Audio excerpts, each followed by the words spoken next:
Now we're driving down into the Grand Staircase Escalante, and it's just unbelievably beautiful.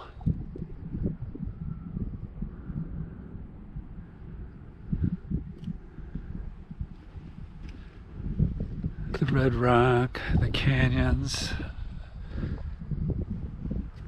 another impossible road that was built here.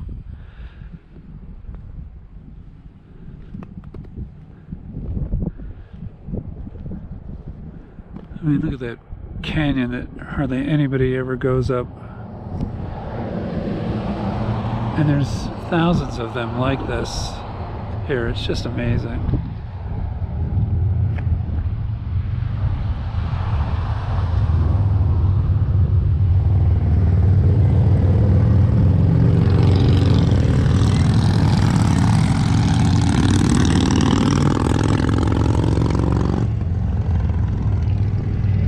Motorcycles shatter the quiet. And there's a little river down there.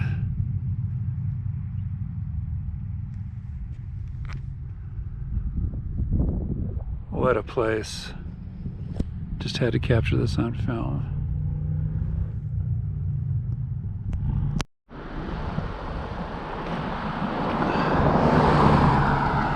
This is on the road back from the Arches. We're still in Arches National Park, but we're not getting a chance to see Monument Valley on this trip, but this is a lot of what we would have seen.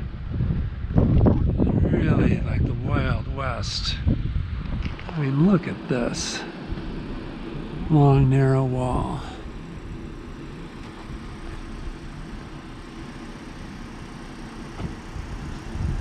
There's a little arch there that I would not have noticed if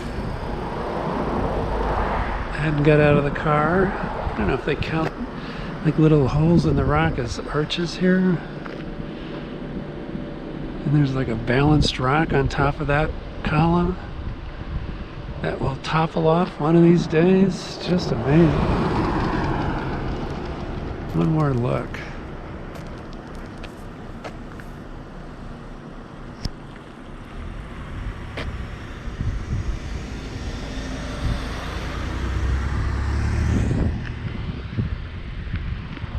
Fantastic.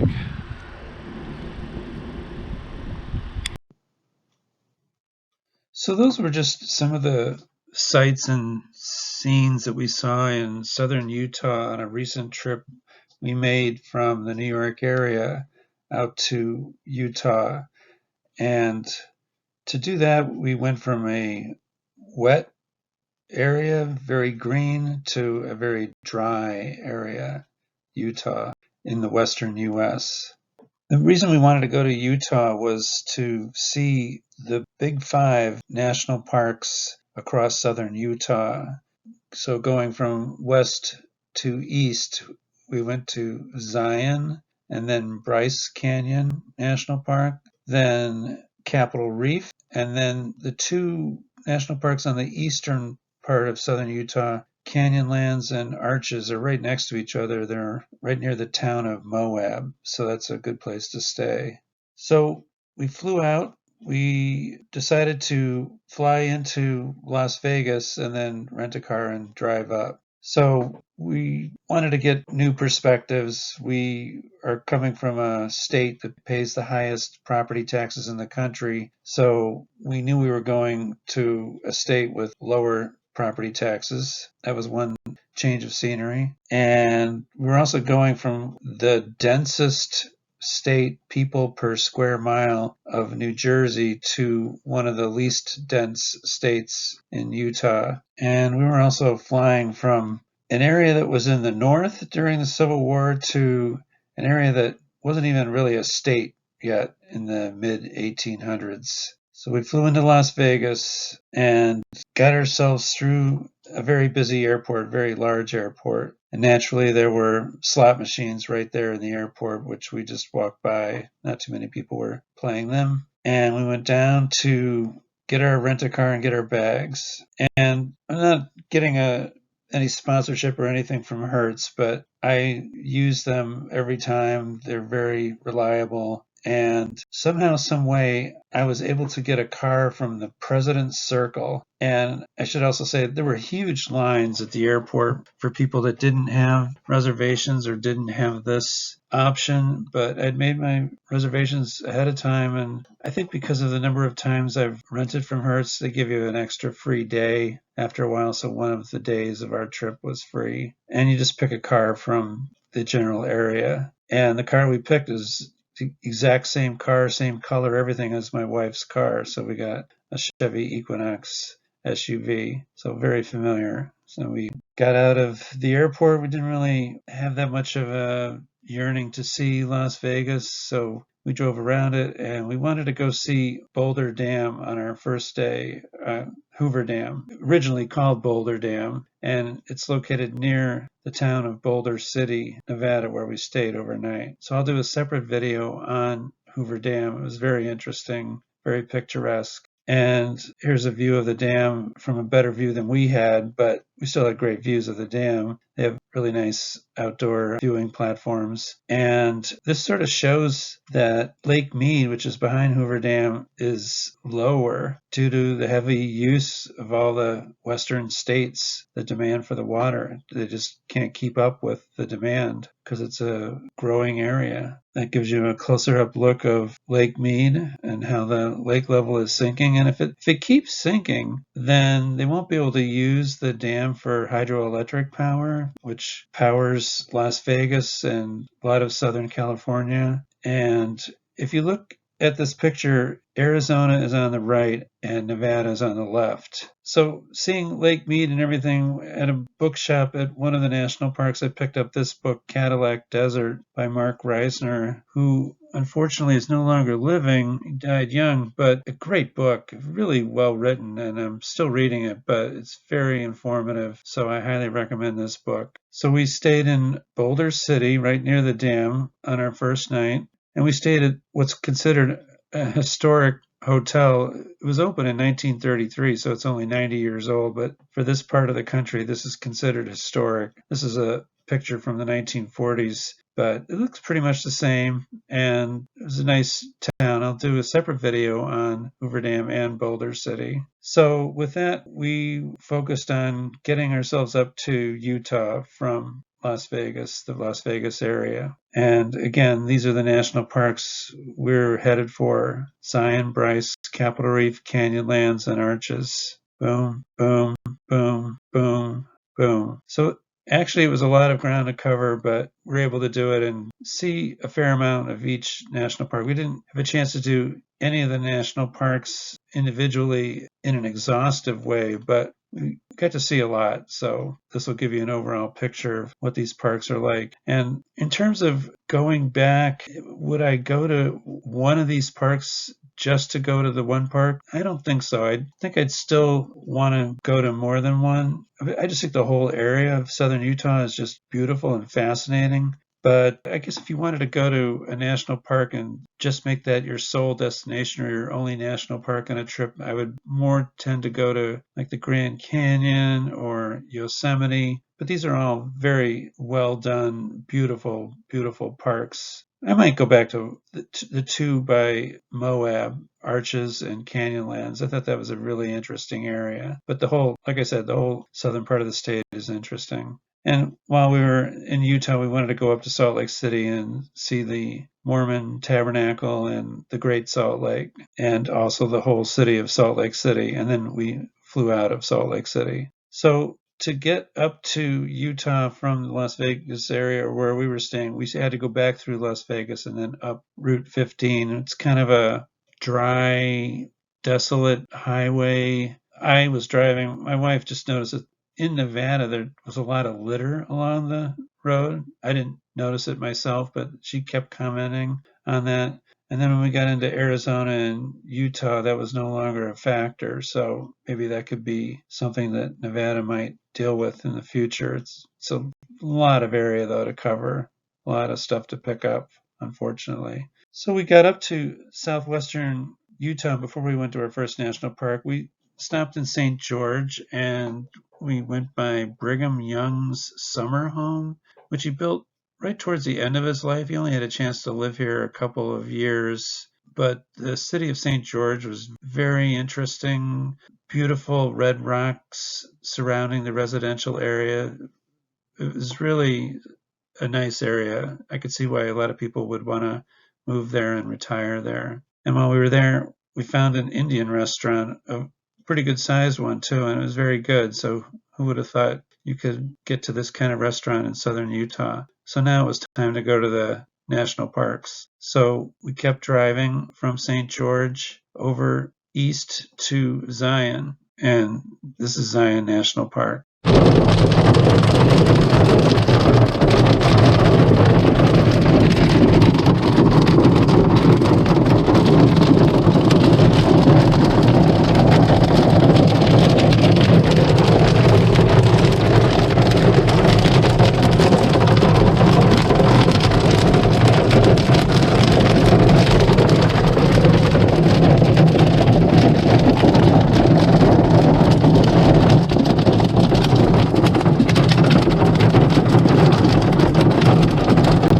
So as we drove up to Zion National Park, we got caught in that hailstorm just outside the south gate, and it kind of made us aware that the weather is unpredictable. It had been nice and sunny before in St. George to the west, and things can change. So that would be kind of a running theme of our trip, and in my subsequent readings about the different national parks that we visited, it's something that you have to keep an eye on because it can affect not only your general plans but also your safety, and I'll talk about that later on. But this is a view of the main part of the park with the Angel's Landing rock promontory sort of in the middle of a valley surrounded by canyon walls. It kind of reminded me of Yosemite, which has a valley in amidst the canyon walls there. So it's very similar. And Zion is also very popular. And speaking of Yosemite, it has passed Yosemite in terms of number of visitors per year. I couldn't believe it, but I think Yosemite is number 5 now, and Zion is number 4, or they're 3 and 4. They're right up there among the top parks, but there were a lot of similarities here at Zion. And here's where we got to stay. We stayed in a cabin near the main lodge in the valley, and it was very nice. It had a brand new roof that was installed right before we got there, so you could smell the fresh cedar. And the other main attractions to Zion, which we didn't do, I wanted to see a little bit of this feature, the Narrows, but this area was closed off due to recent rains that can cause potential flash flooding and just more water in this sort of narrow slot canyon that it's a very popular place to hike, and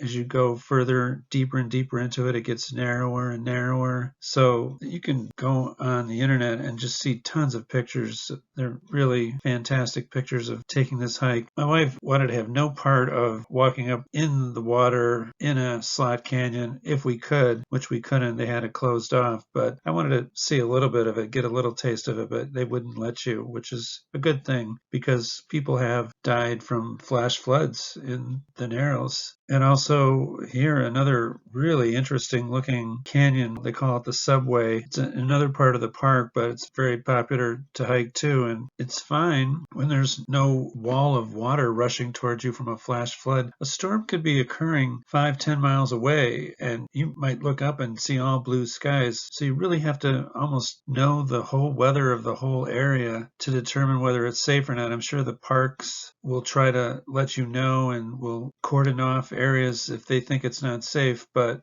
they make it a point that safety is your responsibility, so you've really got to pay close attention. So unfortunately, there have been accidents and deaths here in the subway, but it looks really fascinating. And then, as I mentioned, Angel's Landing is a really popular place to hike, but it's also the most, I hate to harp on it, but it's the most deadly part of the park. Especially recently, in the last several years, they've had at least one fatality from people falling from this hike. And it's, if you do fall, it's a 1,500-foot drop to the valley below. So it's very harrowing. And you use these chains in a lot of places to hike up and down. And my wife works with somebody who was saying that, I mean, this is a picture of nobody in front of you or whatever, but it gets very crowded. And they've actually gone to a reservation system where they are limiting the number of people going up on the trail. It was getting like 300,000 hikers a year, and I think it's half that now from what I've heard. And it's a thing where if you're hiking up and some of the spots are really narrow and you're trying to hold onto the chain and people are coming towards you from the other direction,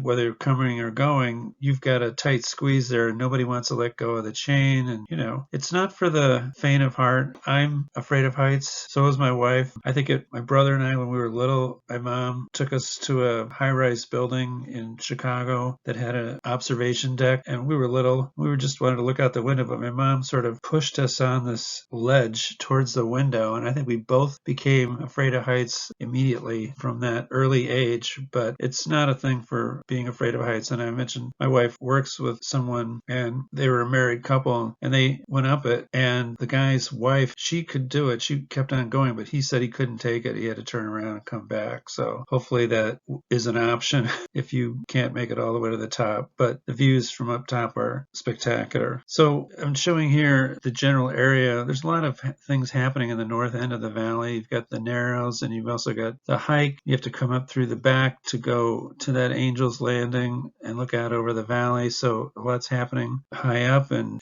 deep into the canyon. But we stayed on the ground. We stayed in the valley. They have a shuttle bus system in Zion that you have to use. You can drive into the lodge and park your car, but you can't go any further than that in a car. You have to take the shuttle bus. Now, I was just looking up Yosemite. I know Yosemite has shuttle buses too, but they don't make them mandatory. And they warn people, I just was reading, if you don't get there early in the morning, you can expect an hours long wait to get into the park and then be in traffic jams in the valley at Yosemite. They're trying to avoid that here, but Zion, like I mentioned, it's gotten really popular. So even though they have the shuttle buses, which run all the time, there's lines for those to get on. Fortunately, we were there when we were going around and taking a look at things. We were there either at night when things were died down or in the morning before things really got crowded. So the shuttle bus is the way you go from the lodge to different other areas if you want to go take a hike, and you look for these shuttle signs. So we took the shuttle bus. We parked our car at the lodge. So we took a shuttle bus up from Zion Lodge up to the end, the northern end. And in order to maybe take a look at the Narrows, we didn't know if it was closed when we were taking the shuttle bus. And then we could do a little hike that took you to the start of the Narrows, but they wouldn't let you go any further. So we got a little hiking in, and then we got back on the shuttle bus, and we were all packed up, ready to go. So we got back into our car, had our picture taken by perfect strangers to show we were there. And then we drove from the lodge back down. We hadn't had a chance to go to the visitor center because, like I said, when we arrived, there was a hailstorm going on. So my wife wanted to go to the visitor center. I dropped her off, and I drove around the parking lot for 15 minutes, a half hour. There was no spaces at all. It was totally packed. Everybody was doing the same thing, driving around and around and around. It just shows you like how popular these national parks are getting. And here we were in late May,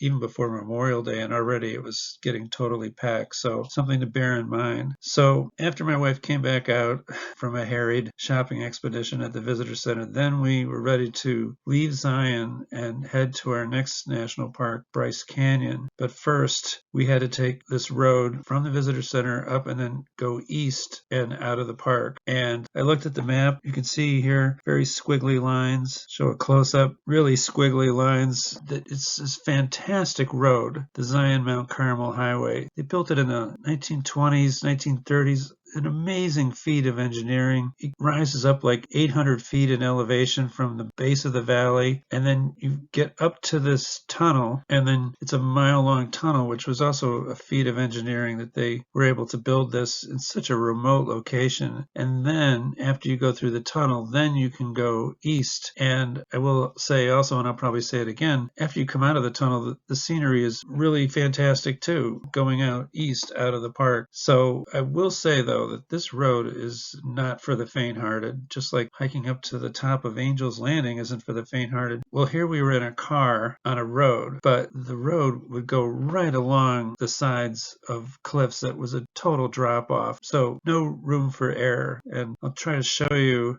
Here's the overall view looking west from the top of the valley that you climb up to get out of the bottom valley. And just to show you, this is where we're talking about the road comes up. And this is another aerial shot. I was searching the internet for different pictures. And one thing that this picture doesn't show, it shows a couple of few scattered cars. When we were on this road, it was bumper to bumper. And what it is it's a two-way road, and you wind up this road along the edges of canyon walls that drop off, and so right away that's unsettling. But then if you're stopped, you are just sitting there right by the edge of a cliff, and you kind of want to keep moving. It's not a pleasant experience if heights aren't your thing, but at least be moving. But to just be sitting there, it took us like a half hour or maybe 45 minutes to get up to the tunnel on this winding road, and it was harrowing all the way. You didn't know whether you could put your car in park. Even if you did, you're on an incline going up. Sometimes the grade is 6-7%, and it's very steep, so even if you put your car in park, you don't know if your car is going to hold, so you keep your foot on the brake and you keep looking forward. My wife was saying she's trying to act calm, so she's looking at her cell phone, but she said later she wanted to just crawl into the back seat and lay on the floor. She just did not want to be where we were. And while we were parked there, some of the cars in front of us, they couldn't take it anymore, and they turned around and went back. And I didn't feel like there was, like I said, no room for error. I didn't feel like I could turn around. I feel like I had to go forward. So we kept inching our way up, and occasionally there'd be cars coming down, maybe a handful of cars going the other direction, but then we'd inch up a little bit, and then we'd stop and wait longer. So what it was, I'll explain the system and why you're stuck on this road that you really don't want to be stuck on. This is another picture just to show with the taillights, time-lapse photography, just to show you, give you a little better idea. Believe me, it's a lot steeper than it even looks in this picture. 800 feet is 800 feet, and you're looking out at canyon walls across the way, and it's an experience. And so this is the reason why there's such a holdup, is that they allow people to drive their camper trucks through the tunnel, and it was built back in the late 20s and early 30s, and it was built for just regular cars back then, but now everybody's got these huge vehicles, and they allow people with their campers to come through. Well, if they do, it's only one way through the tunnel. Then the other direction has to sit there and wait. And I have to say, a lot more people were trying to go east out of the park than were coming back into the park from the east, going through the tunnel and going down. I'm not saying I would like to go down this road either, and fortunately, thank God, the weather was perfect. It was sunny and clear. I can only imagine driving down this road, up or down, in that hailstorm that we were in the previous day, or any other kind of weather type condition. You really want there to be perfect weather conditions, but you also would want there to not be traffic to be stuck in as you're trying to negotiate up a steep incline through a national park. So here's the one picture I was able to take when I felt like we were near the top. The road started to level out a little bit before we went in the tunnel, just to have some record of going up this road. And you can see there's no traffic going the other way because we're all sitting there waiting for the people in the opposite direction to come through so that we can then move forward when it's our turn. So anyway, Zion was more thrilling than I expected. And just to give you another idea, this is Lombard Street in San Francisco. It's steeper, it's curvier, but the main difference is there's not sheer 800-foot drop-offs right off the side of the road. And by the way, the roads had no shoulders either, so there was just no room for error. So just try to give you some flavor of what we were dealing with on this road. Fantastic road. If you can drive it where you're not stuck in traffic or you're not in bad weather, fantastic road. Unbelievable. And so when you look at the websites and everything, you will not hear about this. And I will write to the National Park Service about this. I think that they've got to only allow traffic in one way.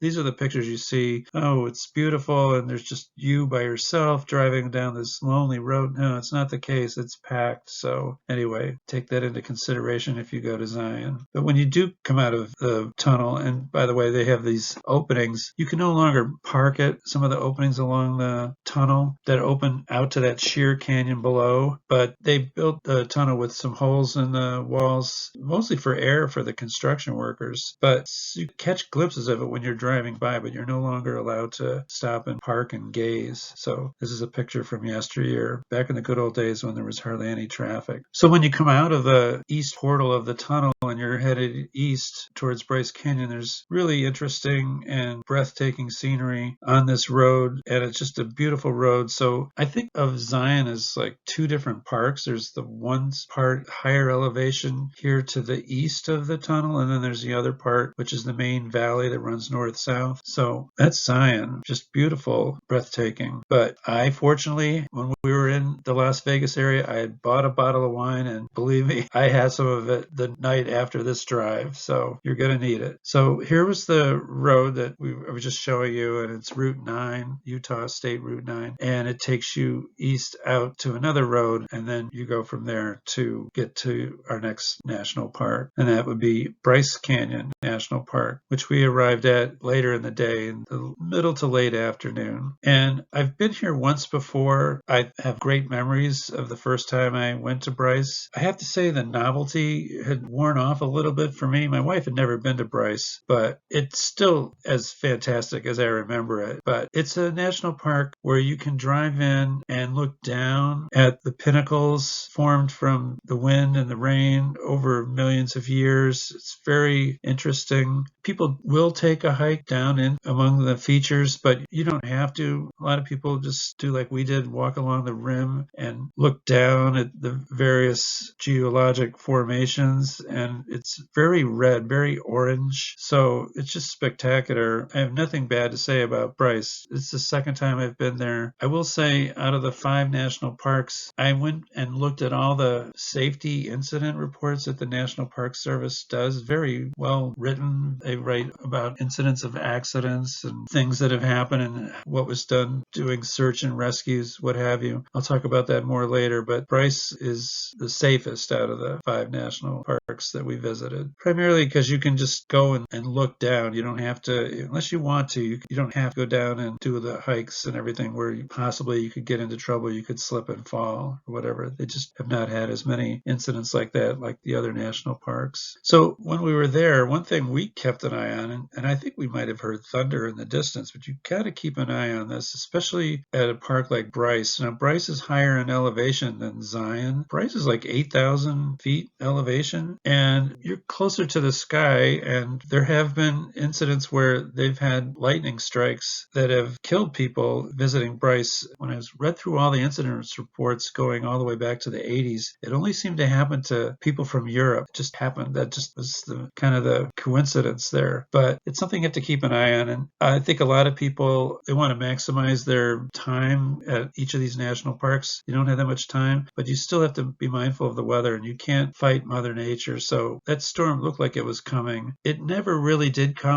A lot of times it looks pretty threatening and then it doesn't come, but you never know. So we went back to our car, and we were going to stay at a really interesting place that night near Bryce. And one of the big things with Bryce that they feature are looking at the stars, and it is an exceptional place to look at the stars. I'll talk about that a little bit later. We didn't go to the program led by a ranger where they have these high-powered telescopes, but where we stayed, you could also see the stars. So where we did stay was our second time at going to an under canvas place where you do glamping, and you stay in your own tent that's furnished and everything. We went there last summer. We went to an under canvas place near Mount Rushmore in South Dakota, and we thought it was a lot of fun, and it's not cheap. You can look it up how much it costs, but this was about 10 miles north of Bryce National Park and kind of remote off the highway, but worth it when we got there. And I think it's brand new. So they have like some main tents where they have a restaurant and a gift shop, and where they have their reception area. You go in here, you check in, and then you can order. Their meals are really great, as you might expect. It's in addition to what you're paying paying, but it's within reason. They don't go crazy trying to overcharge you. So it's a fun place to have dinner. We had dinner there, and they also have these outdoor areas where you can sit out by a fire. They have different circular seating areas, and it's a nice place to chill out, especially after we'd done that drive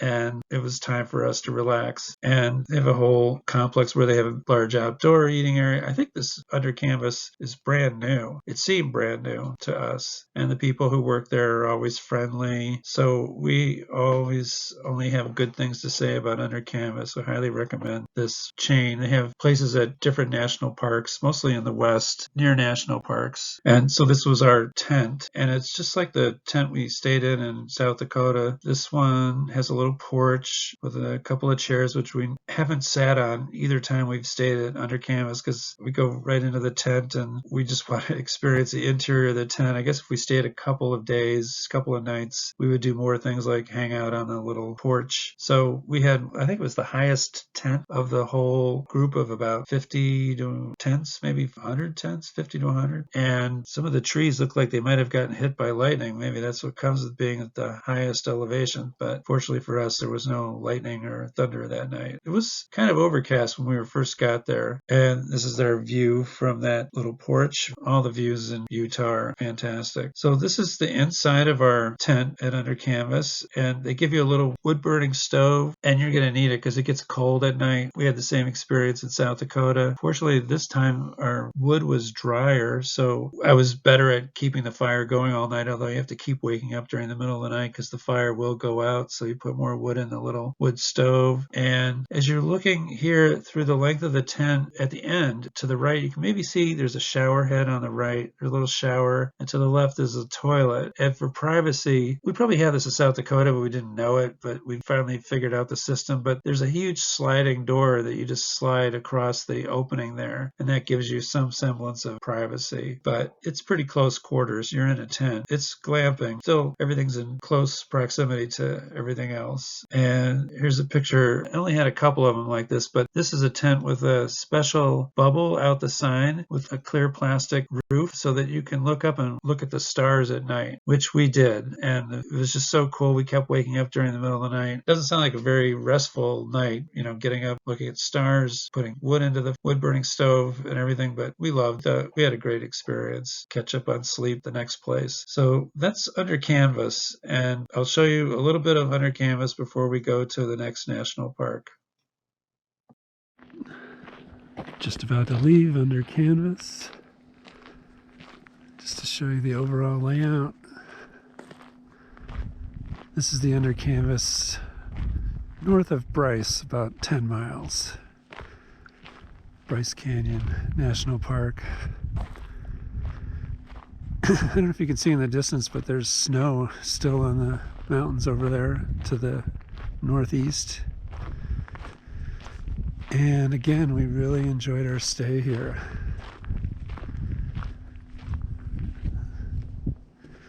Had a lot of fun keeping the fire going in our tent. Had dry wood this time.